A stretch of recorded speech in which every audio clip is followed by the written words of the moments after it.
మోంతా తుఫాను నేపథ్యంలో నిన్నటి నుంచి ఇవాల్టి వరకు రైల్వేస్లో చాలా చోట్ల ట్రాఫిక్కి అంతరాయం కలిగింది.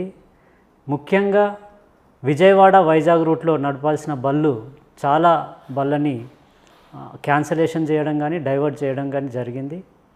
ఇలా నిన్నటి నుంచి ఇప్పటి వరకు దాదాపు 137 ట్రైన్స్ని ఫుల్ క్యాన్సిల్ చేయడం జరిగింది. అలాగే ఒక 7 ట్రైన్స్ని పార్షియల్గా క్యాన్సలేషన్ ఇవ్వడం జరిగింది. దాదాపు 30 ట్రైన్స్ని దారి మళ్లించి డైవర్షన్ కూడా చేయడం జరిగింది.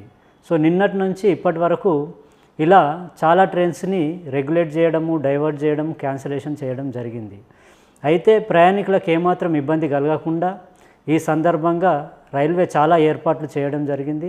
ముఖ్యంగా important railway stations Secunderabad, Vijayawada ఇలా ఇంపార్టెంట్ స్టేషన్స్ అన్నిట్లో కూడా హెల్ప్ డెస్క్ పెట్టేసి ప్రయాణికులకి అక్కడ ఏదైనా సమస్య వచ్చినా, డౌట్స్ ఉన్నా కూడా తీర్చేందుకు కూడా అవకాశం ఉంటుంది.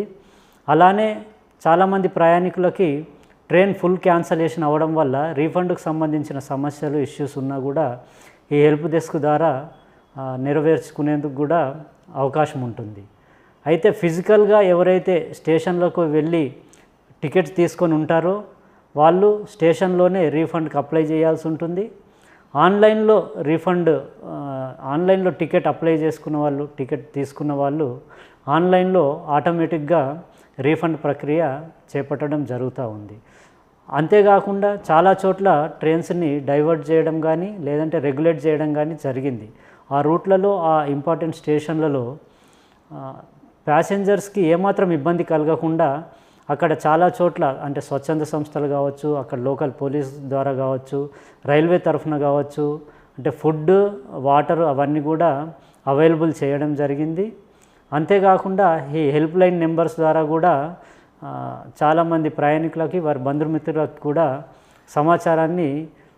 కావాల్సిన సమాచారాన్ని అందవేసేందుకు కూడా చర్యలు చేపట్టాం. సో ఈ హెల్ప్ డెస్క్ కావచ్చు, హెల్ప్ లైన్ నెంబర్స్ కావచ్చు, through electronic, social and print media ద్వారా ఎప్పటికప్పుడు మేము చేరవేస్తూ ఉన్నాము.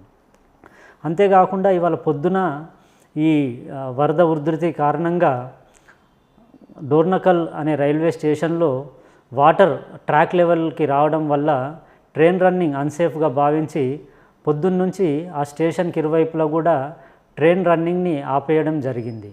సో దానివల్ల కూడా చాలా ట్రైన్స్ క్యాన్సలేషన్, డైవర్షన్ అయ్యాయి. ముఖ్యంగా డోర్నకల్ రైల్వే స్టేషన్లోనే గోల్కొండ అనే ట్రైన్ ఆగిపోవడం వల్ల ప్రయాణికులకు కొద్దిగా ఇబ్బంది అనిపిస్తే ఇమ్మీడియట్గా రైల్వే సిబ్బంది స్పందించి అక్కడ బస్సెస్ ఏర్పాటు చేసి ప్రయాణికులను ఇటు వరంగల్ వైపు, అటు ఖమ్మం వైపు కూడా తీసుకెళ్లడం జరిగింది.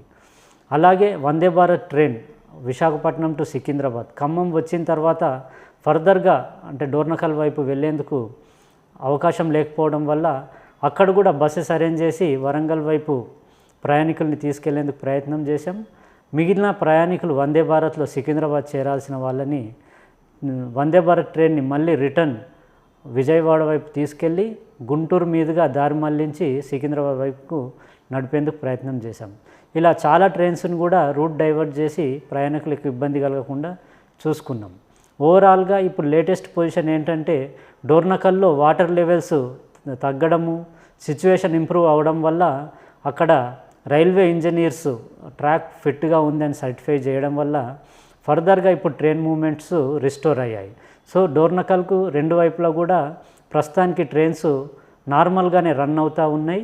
అయితే ఆల్రెడీ ప్రొద్దున్న నుంచి కొన్ని ట్రైన్స్ని ఏవైతే డైవర్షన్ ఇచ్చామో ఆ ట్రైన్స్ మాత్రం డైవర్టెడ్ రూట్లోనే వెళ్తాయి. క్యాన్సిల్ అయిన ట్రైన్స్ కూడా క్యాన్సిల్ అయ్యి ఉంటాయి. ఫర్దర్గా ఇప్పుడు సాయంత్రం నుంచి కదలాల్సిన బళ్ళు ఏవైతే ఉన్నాయో అవన్నీ కూడా నార్మల్ రూట్లోనే రన్ అవుతాయి.